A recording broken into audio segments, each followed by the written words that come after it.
The ink hadn't even dried on the paperwork when I found out.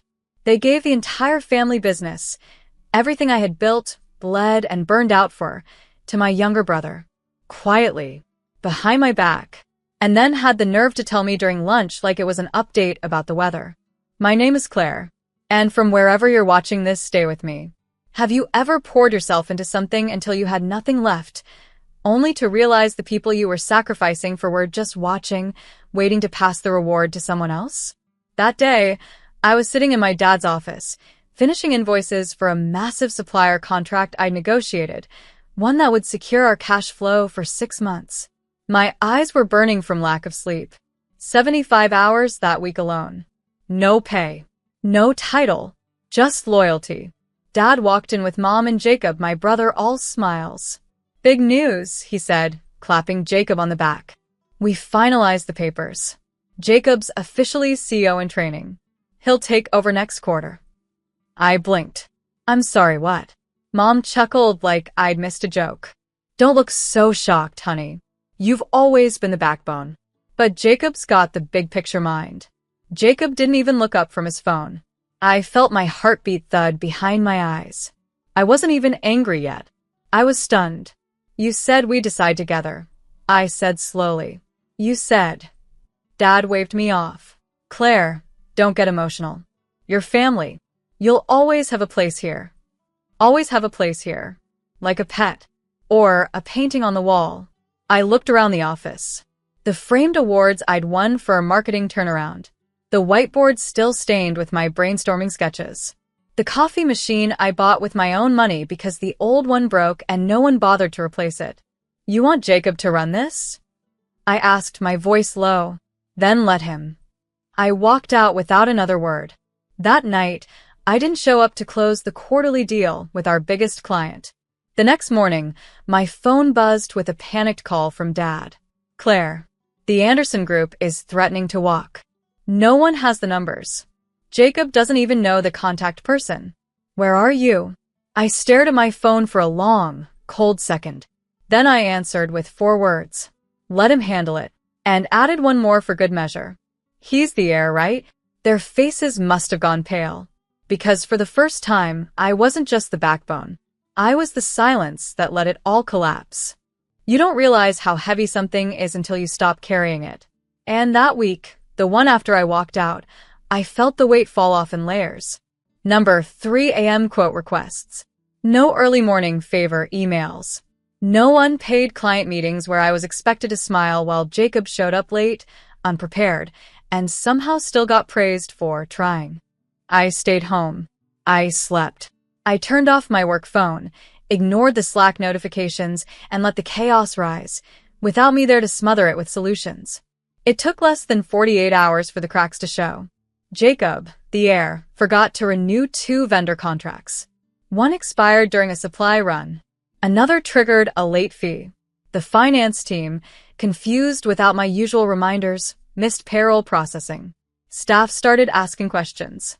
But the Anderson Group? That was the real avalanche. They weren't just clients. They were my clients.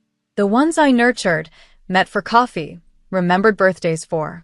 They didn't do business with the Green family. They did business with me. So when Jacob called them and couldn't answer a single question about deliverables, they laughed, then sent a termination notice within the hour. Dad called again, voice cracked open like a man watching his house burn. "Claire, please. We can fix this. Just come back and help your brother get through the transition." I didn't yell. I didn't even flinch. I simply asked, did he mention the company values when he called them? "What?"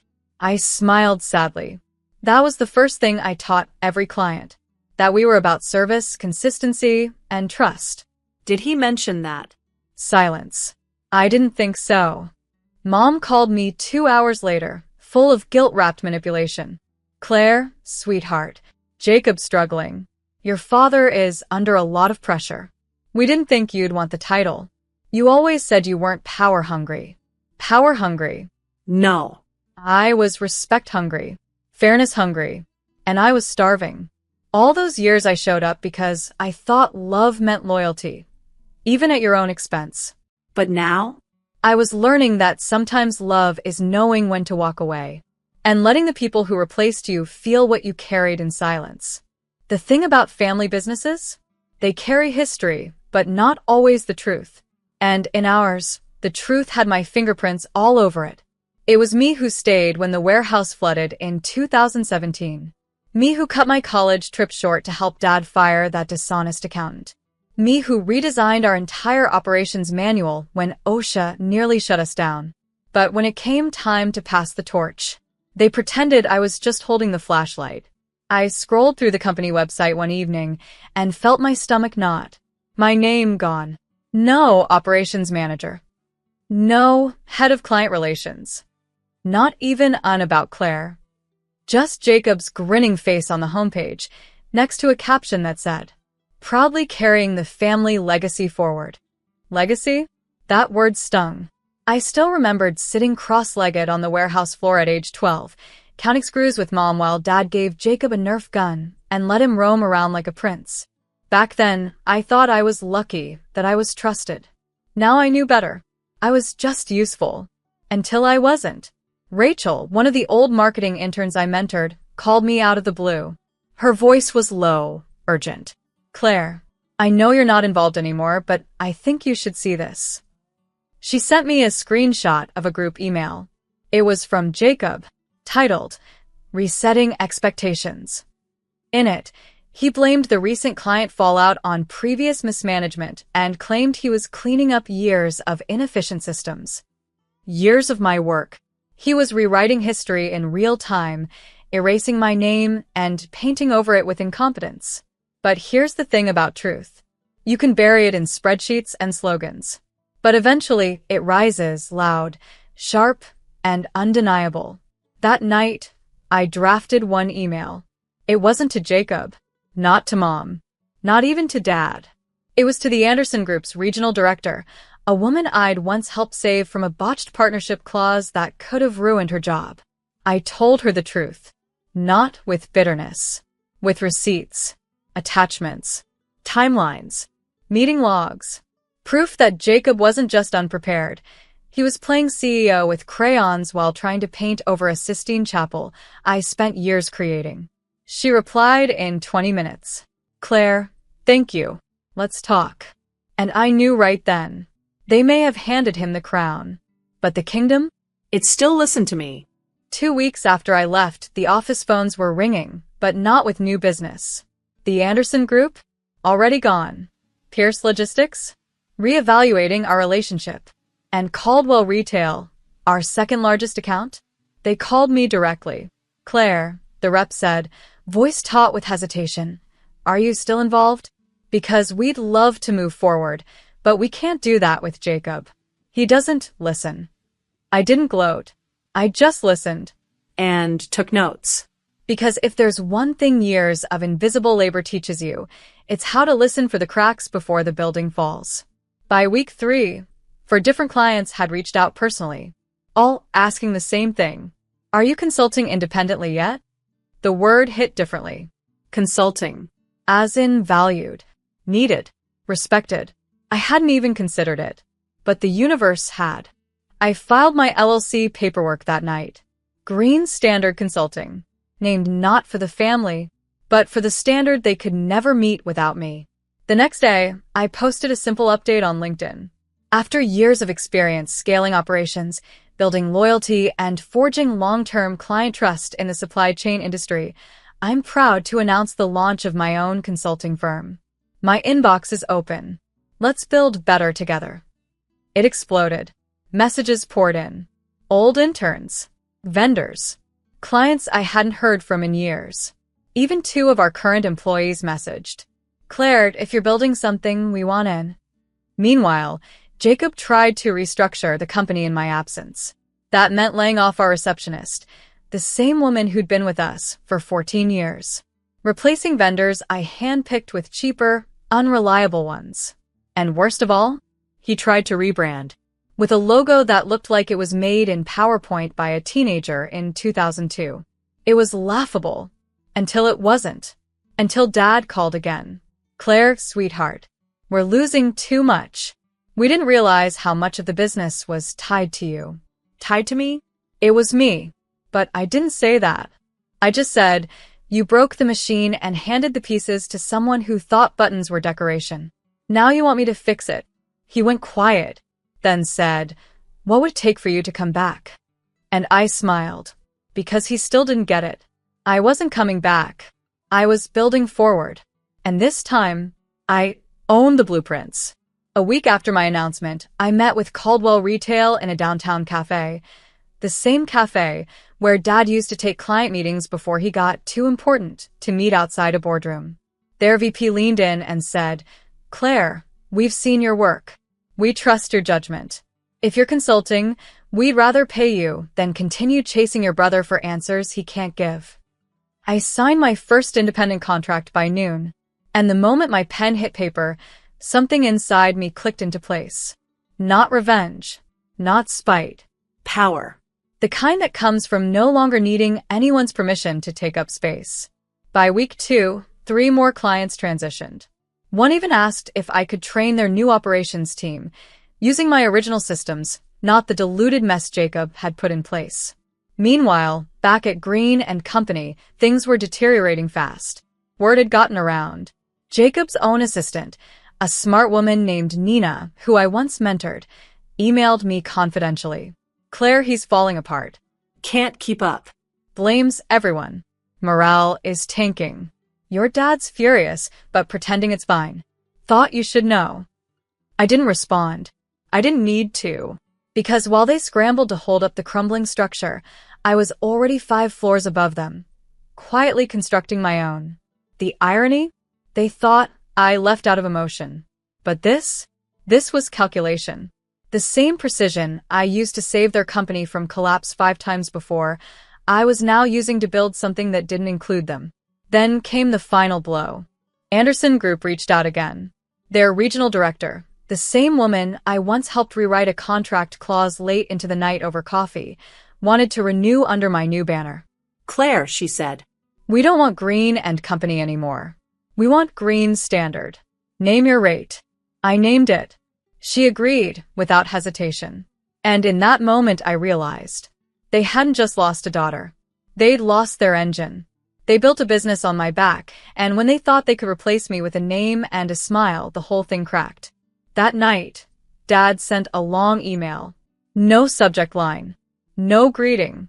Just 6 words. Please. Can we talk? Come home. And I knew that wasn't a father writing. It was a man watching the doors he'd shut swing open behind him. Because the people they dismissed as just support are often the ones who carry the kingdom. The next morning, I woke up to an email from Pierce Logistics, a client we'd once lost during the pandemic because Jacob mishandled their entire order cycle. Subject: Proposal for exclusive partnership. They wanted me to lead a full restructure of their national operations, not as a consultant this time, but as a strategic partner. A minority stake. 6-figure retainer. My name on the letterhead. I stared at the numbers for a long time. Not because I doubted I deserved it, but because a part of me still remembered when my dad said, Claire, you're smart, but you're not built for leadership. You're too close to things. Too soft. Turns out, soft doesn't mean weak. It means exact. It means listening harder. It means carrying things longer than you should. And then, when you're finally ready, it means rising with precision. That afternoon, I signed the contract.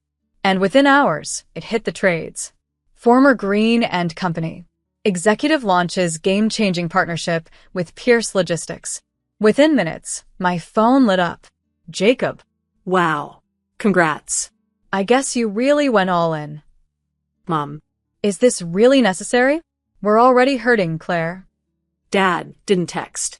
He sent me an email. You made your point. We're sorry. Please come back. You can run the company. Jacob agrees. Full control. We're desperate, Claire. Desperate.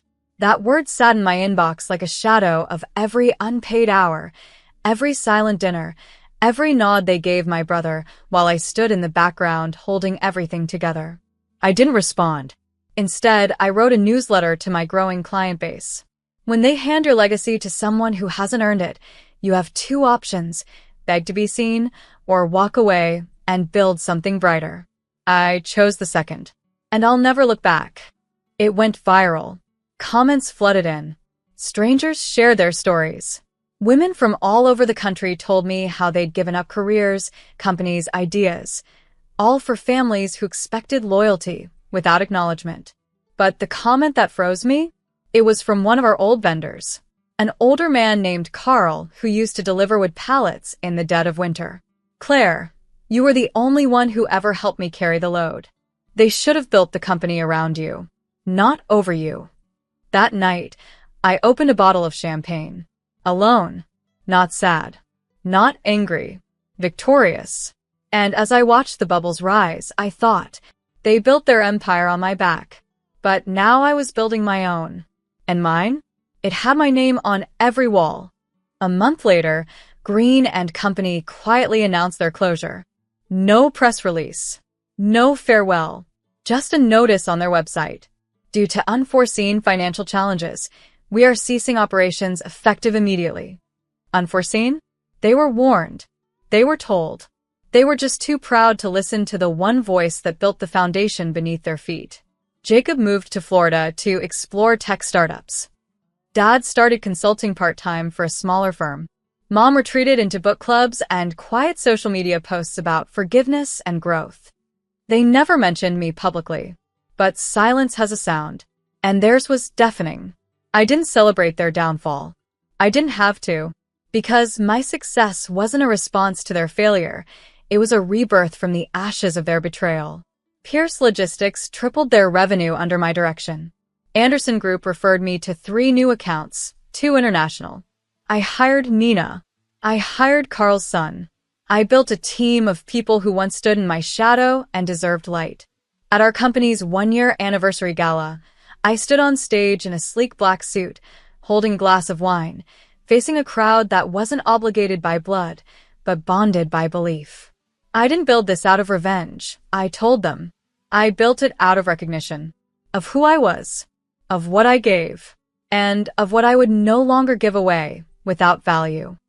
They applauded, not because they had to, because they understood. After the gala, I sat alone in my office for a while, watching the city through the glass. The same skyline I once saw from my dad's old truck window, driving home late from the warehouse, wondering if I'd ever be more than the reliable one. Now, I was the visionary, the architect, the name on the door. And as I turned off the lights for the night, my phone buzzed with a single message from Dad. "I saw your speech. You earned everything. We were wrong."